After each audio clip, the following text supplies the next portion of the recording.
চলতি মাসে আরব আমিরাত ও পাকিস্তানের বিপক্ষে লজ্জাজনক সিরিজ হার ও হোয়াইট ওয়াশের পর ঈদের পরপরই পূর্ণাঙ্গ সিরিজ খেলতে শ্রীলঙ্কা যাচ্ছে বাংলাদেশ ক্রিকেট দল। শ্রীলঙ্কায় 2 টেস্ট, 3 ওয়ানডে এবং 3টি টি-20 ম্যাচ খেলবে টাইগাররা।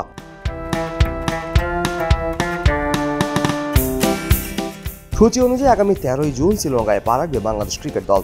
সফর শুরু হবে গলের ঐতিহাসিক ক্রিকেট স্টেডিয়ামে, যেখানে 17 জুন থেকে শুরু হবে প্রথম টেস্ট। এরপর কলম্বোতে 25 জুন মাঠে গড়াবে দ্বিতীয় এবং শেষ টেস্ট। বিশ্ব টেস্ট চ্যাম্পিয়নশিপের অংশ হওয়ায় এই সিরিজটি যেমন গুরুত্বপূর্ণ তেমনি চাপও কম নয়।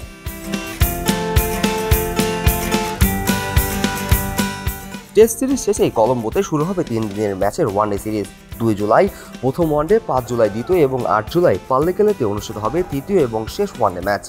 সবগুলো ম্যাচই অনুষ্ঠিত হবে দিবারাত্রির আলোকসজ্জায়।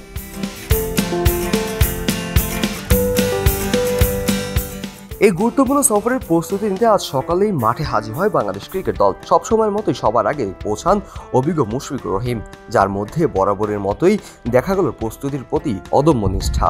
এরপর একে একে মাঠে আসেন দলের অন্যান্য ক্রিকেটাররাও।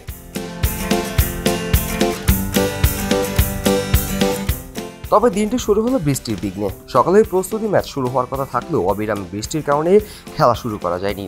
পরে পিচ কিউরেটর গামিনী সিলভা তার বাহিনী নিয়ে নেমে পড়ে মাঠের পানি নিষ্কাশনে। কর্মীরাও ব্যস্ত হয়ে পড়ে মাঠের পানি সরিয়ে দিতে। সব মিলিয়ে সকাল 10টার ম্যাচ শুরু হবে দুপুর 12টার দিকে।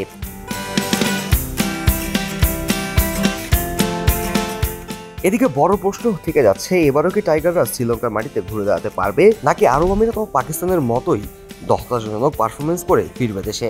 দলের সামনে বড় চ্যালেঞ্জ, আর ভক্তদের চোখে এখন গল টেস্টের প্রথম বলের দিকে।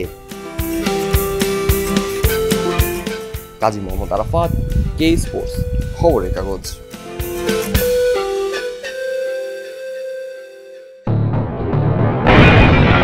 সবাই যখন জোয়ারে গা ভাসায়, কেউ কেউ শির দাঁড়া সোজা করে ঘুরে দাঁড়ায়। সময় যেখানে প্রতিনিয়ত হার মেনে নিতে শেখায়, কেউ কেউ চ্যালেঞ্জ ছুড়ে দেয়।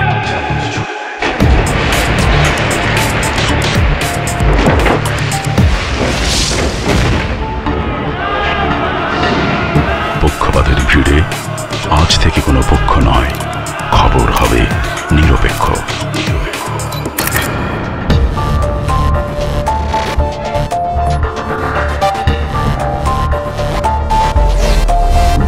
তথ্যবাদ, খবর হবে নিখাত। ভেঙে গুজবের শিক, খবর হবে নির্ভীক। মুক্ত চিন্তার স্বাধীন দৈনিক খবরের কাগজ।